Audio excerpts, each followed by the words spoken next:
एक बार प्रेम से बोलिए वृंदावन बिहारी लाल की जय। तो श्रोताओं, आइए गीता अध्याय 5 के 17वें श्लोक से लेकर अंतिम तक के श्लोकों की व्याख्या हिंदी में बताएं आप लोगों को, क्योंकि श्लोक श्रोताओं संस्कृत में दिया हुआ है।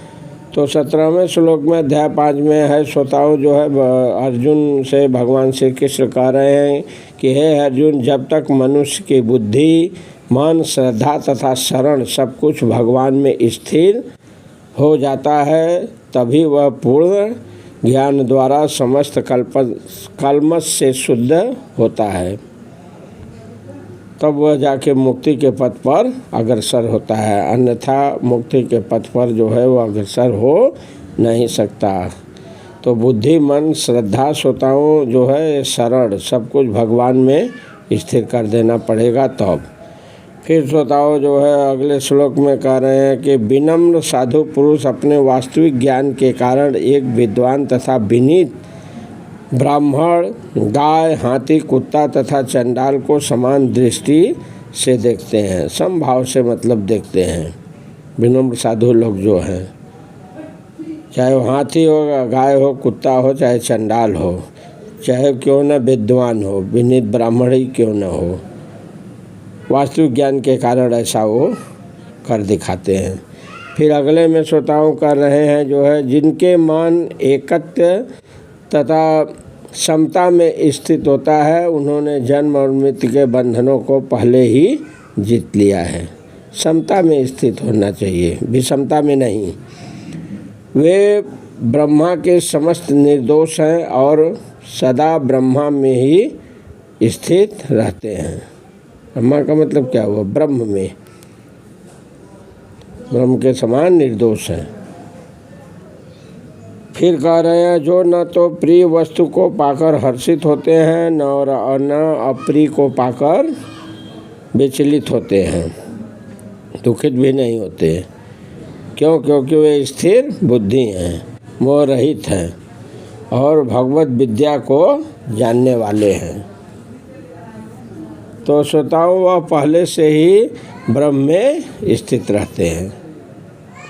फिर कहने लगे हैं अर्जुन, ऐसा मुक्त पुरुष भौतिक इंद्रिय सुख की ओर आकृष्ट नहीं होता। फिर कहाँ रहता है वो श्रोताओं हमेशा जो है समाधि में रहकर अपने अंतर में आनंद का अनुभव करता है, हमेशा समाधि में रहेगा। इस प्रकार स्वरूप सिद्ध व्यक्ति परब्रह्म में एकाग्रचित्त होने के कारण असीम सुख को वह जो है प्राप्त होता है, असीम सुख भोगता है उस समय। फिर कहने लगे बुद्धिमान मनुष्य दुख के कारणों में भाग नहीं लेता। क्यों? क्योंकि भौतिक इंद्रियों के संसर्ग से उत्पन्न होते हैं दुख। फिर कहने लगे ऐसे भोगों का आदि तथा अंत होता है, अतः चतुर व्यक्ति उसमें आनंद नहीं लेते।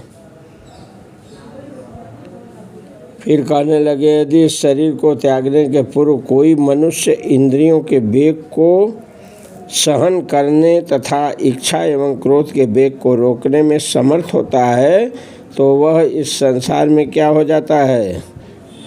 सुखी रह सकता है। क्यों? क्योंकि वह इंद्रियों के वेग को सहन कर लिया और इच्छा और क्रोध के वेग को रोकने में सामर्थ्यवान हो गया, इसलिए ऐसा हुआ। फिर कहने लगे हैं अर्जुन, जो अंतःकरण में सुख का अनुभव करता है, जो कर्मठ है और अंतःकरण से भी रमण करता है तथा जिसका लक्ष्य अंतर्मुखी होता है, वह सचमुच पूर्ण योगी है। बाह्यमुखी नहीं, अंतर्मुखी होना चाहिए। वह परम ब्रह्म में मुक्ति पाता है, अंततः ब्रह्म को प्राप्त होता है। ब्रह्म का मतलब क्या समझते हैं? परमात्मा से। तो जो लोग संशय से उत्पन्न होने वाले द्वैत से परे हैं, जिनके मन आत्मा साक्षात्कार में रत हैं, जो समस्त जीवों को कल्याणकार करने में सदैव व्यस्त रहते हैं और जो समस्त पापों से रहित हैं, वे ब्रह्म निर्वाण मतलब मुक्ति को प्राप्त हो जाते हैं। जो भी संसार से उत्पन्न हो उससे वाले द्वैत से परे रहना चाहिए। हमेशा मन आत्मा को साक्षात्कार में लगाना चाहिए। हमेशा व्यस्त रहिए जो है कल्याण कार्य में, जीवों के कल्याण के लिए। पापों से रहित बनिए, तब जो है आप जाके मुक्ति को प्राप्त होंगे।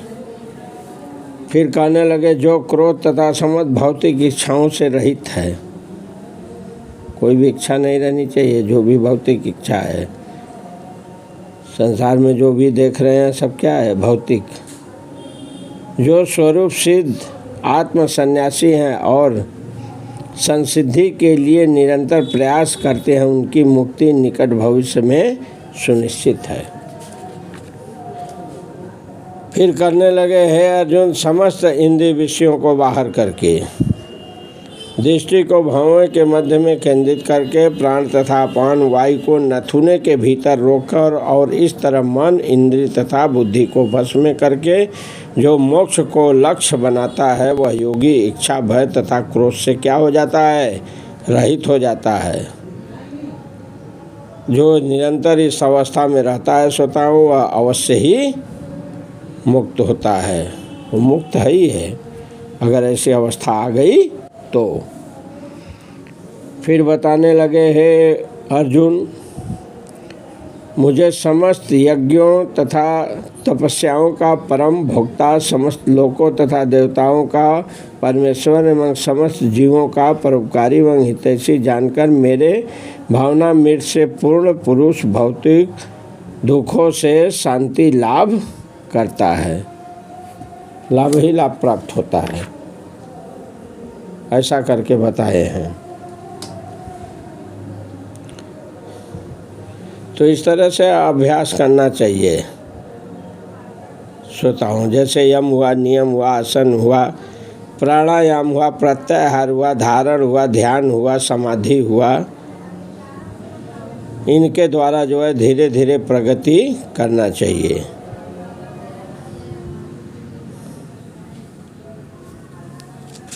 इस तरह से भगवान श्री कृष्ण अर्जुन को बताए हैं। इस तरह से 5वें अध्याय का जो है श्रोताओं आखिरी श्लोक मैंने आपके समक्ष हिंदी में व्याख्या कर दी। एक बार प्रेम से बोलिए वृंदावन बिहारी लाल की जय।